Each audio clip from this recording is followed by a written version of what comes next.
Customizing the Respond with Text messages feature on your iPhone 16 allows you to quickly send pre-written responses when you can't answer incoming calls, saving time, and maintaining polite communication. Here's how it's done. First, head over to the home screen by swiping up from the bottom of the display. From the home screen, tap on Settings.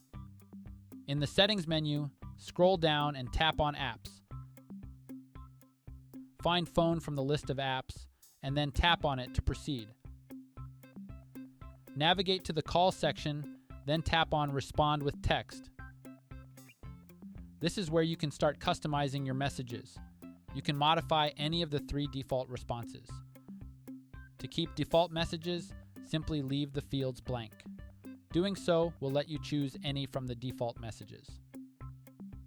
To customize automatic reply, just delete any from the preset messages and then type in your desired custom message.